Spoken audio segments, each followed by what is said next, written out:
Hey guys, Daniel here from the Truck Insurance Channel. In this video, I'm going to talk about fixing your business name when you go to file for your motor carrier application. People mess this up all the time. We deal with it way too often. All right. The way that you have to fill out the application is a little bit misleading. A lot of people end up filling out DBA names when they never have one. This is a great example. The application asks, what is your DBA name? Instead of just like, do you have a DBA name? It's very assumptive. So a lot of people will literally write their business name that they've already done on a previous page in the DBA field on the next page because they think they're supposed to, when it's an optional thing that you don't have to do. Most people don't need a DBA. So yeah, let's dive into this. I'm going to show you where to go, what to fill out, how to do it all properly so that you can get insurance and sign up for factoring. Those are two like big areas that you get stuck having to fix your name. You're like, oh, I can do it later. Like, no, you can't. Your federal filings from your insurance are impacted by this, and your ability to get paid through a factoring company or even set up for a factoring company is really important that all this is perfectly accurate, okay?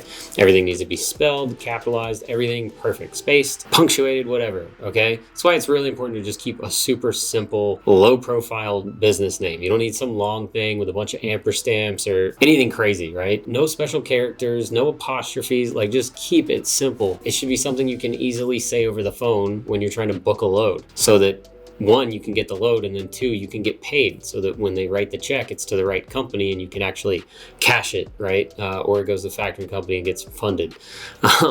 So, yep, let's dive in. Here we go. But before we get started, let's talk about LogRock real quick. LogRock's the easiest and cheapest way to get truck insurance. Here's how it works. You fill out one application, LogRock shops the markets, and you find the best possible rate. And we don't stop there. We keep monitoring eligibility and the rates from each insurance company, so we can be the first to let you know when you can save money. No other agency's got this technology. That's why you should choose LogRock. Stop wasting your money and time. LogRock helps you get a quote in less than 5 minutes. Click the link in the description below and get a quote.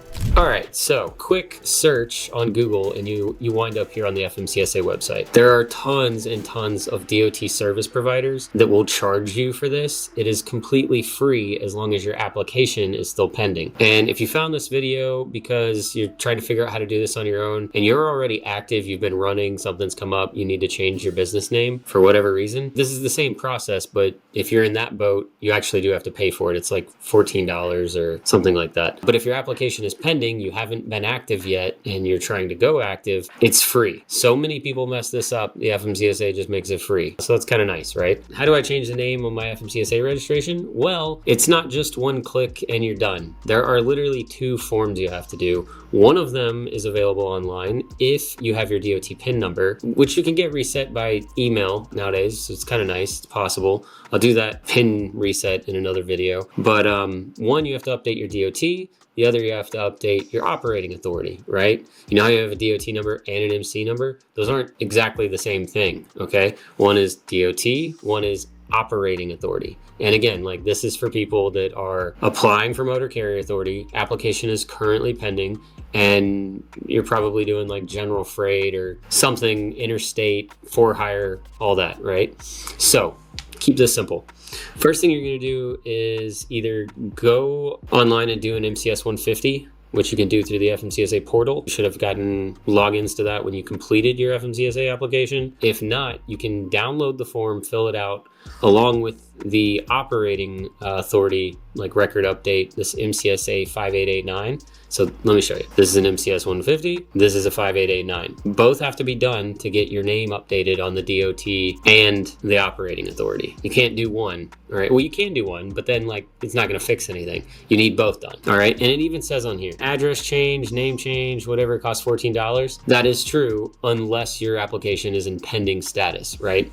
So we're gonna come over here. We're gonna go to the MCS 150. We're going to fill that out, and then we're going to do the 5889. They're a little bit different, okay? You're not filling out the exact same form twice. There's a little bit of like flow to these that's different that can confuse you and have you put the wrong thing in the wrong place. So that's why you're watching this video and following along very closely. So, and then there's one other thing you got to do. Maybe you already like filed for your LLC or corporation through your Secretary of State for whatever state you live in. If you haven't, maybe that's why you're doing this, or you have, but you type something wrong or whatever, the name's not right on the FMCSA, you will need to provide documentation that the name you're giving them to update to is the correct name. So it's kind of funny. They let you do it wrong when you initially file, but if you need to fix it, then you have to provide proof that it is what you're saying it is, okay? So more than likely, you're gonna need your articles of incorporation or amended articles of incorporation if it is a name change situation, not just like a name correction. Articles of incorporation, blah, blah, blah. That all comes from the Secretary of State. If you didn't do that on your own, you need to talk to the people that did it for you. I always say do stuff on your own, that way you can fix it, you know how things are done, and like you're in control. Otherwise, you're dependent on other people and you're probably paying them for it, which kind of sucks, right? Here we go. Let's look at the MCS 150 first. You're going to fill this thing out. You can fill it out online, on your phone. You can download it, print it, write it in by hand if you have good handwriting. If not, whoever gets this at the FMCSA, they're government employees. They don't really care. They're probably going to read it for whatever they can see it as. I would definitely recommend typing this in and uploading it online, not downloading it, printing it, filling it in by hand. All right, anyways, so on the MCS 150, there's a bunch of pages, like how-to pages. You need to get down to here where it says big, huge print, form MCS 150. We're going to click biennial update or changes, right? Yes, you're working on a new application, but this is not the new application.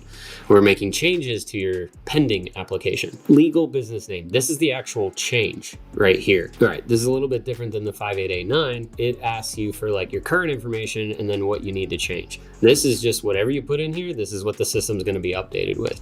So your legal business name, this is what we're updating to. If you have a DBA, for whatever reason you have a DBA, I would never have one, right? But if you have a DBA, then you're going to put it here. If you need to change something about your address, perhaps you got a damn virtual address because someone gave you bad advice and you use that as your principal place of business, you might need to update this to an address where the FMCSA or the DOT can actually come inspect you and do a new entrant audit or anything else like that, right? Don't ever use a virtual address for your principal place of business or a garaging location. It can be a mailing address, right? Like that actually does make sense, but don't ever, ever, ever put a virtual address as your principal place of business. That is not smart. That's a huge red flag for underwriters. It's a red flag for everybody. All right, mailing address. Maybe you need to update that, or we can click same as principal or mailing address below, blah, blah, blah. Here we go.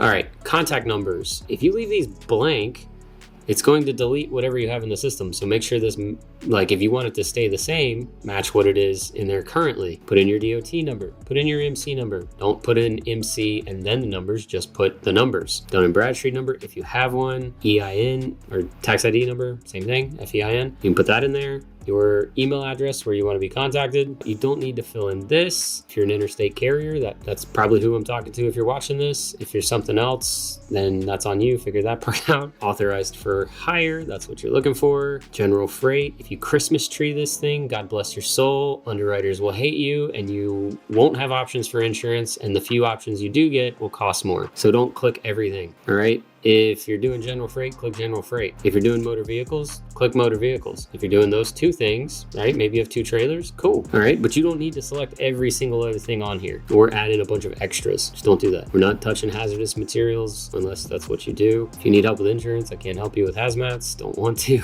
Love you guys that do hazmats, but we just don't do that at our agency. You really don't have to update anything else. You just need to get down here. You can type this in.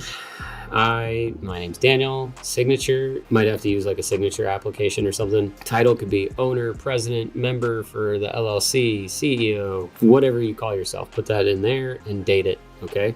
Then you're going to save that. Next, we're going to look at the 5889. All right, this is to update your authority. So today's date, requester's fax number, if you have a fax number, your email, obviously. All right, your current legal name. What is showing up on there currently? Even if you typed it in wrong, type it in wrong here on this line. Again, same with your DBA. If you don't actually have a DBA, but you put one on the application, you need to put it on here in this line. Let me show you where we're going to update it in just a second, okay?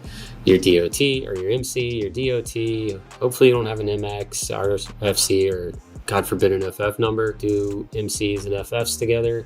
Not anymore anyways. Addresses. So this would just be your principal place of business. You don't have to like list multiple addresses or anything or try to make them all fit into just these boxes. Just put your principal place of business here. Current business phone number, current cell phone number, affiliation with FMCSA licensed entities or other applicants applying for USDOT number registration. No. If you do read that and you're thinking maybe yes, give us a call. We can help you fix that. All right. It's a problem in life. Don't be affiliated with any other MCs, DOTs. All right. But we're going to click no. We're not going to have anything to fill in here because we're not affiliated with anyone else. You're going to put your name, your title again, just like you did on the MCS 150, and then we're going to put a signature in here as well. All right, we're not filling in section B because we're not updating our address. If you need to do that, you could, but I'm not talking about that right now. Name changes only, section C. Has there been any change in ownership, blah, blah, blah? No. New legal name. I love how they put this on this tiny little line down here. New legal name. This is where you're going to put the new legal name, all right? Whatever it is on your articles of incorporation or amended articles of incorporation, whatever you're getting from your Secretary of State, better match absolutely 100%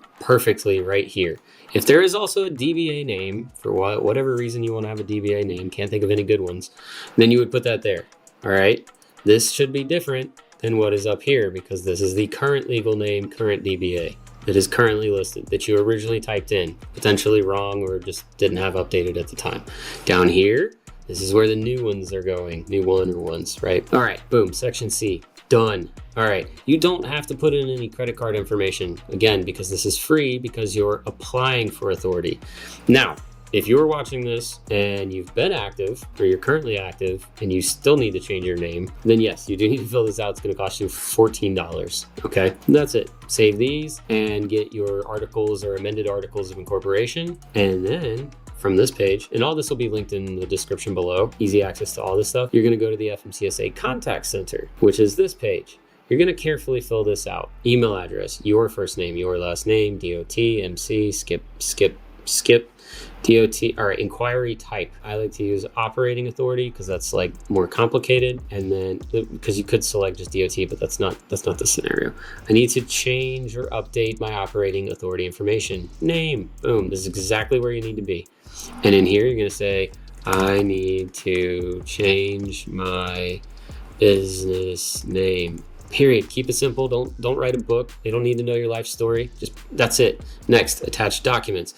You're going to attach both of those forms right there. All right. That's it. Or both of those forms and your articles or amended articles of incorporation, and then click continue. And then you're going to wait. You're going to wait probably 2 days before you see anything change. 2 business days before you see anything change. You won't see any changes over the weekend. Again, government employees, they're not working on the weekends or any remotely recognizable holidays. All right, so that's that. Once all that's done, you'll see the updates on Safer. You'll also see it on licensing and insurance, the public website. So if it's updated here and it's not updated here, you might have done something wrong on one of the forms, vice versa. So if you need help, man, give us a call, shoot us an email, drop a comment in the description. Happy to help with this stuff anytime. There's no reason to pay somebody a bunch of money. You should know how to do these things. It's very simple. But if you do need help, no foul, right? Like sometimes people need help with this stuff. Could be whatever. We've got people that can help you out with that type of thing. And yeah, give us a call or check us out on our website, LogRock.com. Be safe out there. Good luck. And check out some more videos. We'll have some more helpful tips and tools and all that coming. Thank you very much. Don't forget to like and subscribe. Take care. See you in the next one.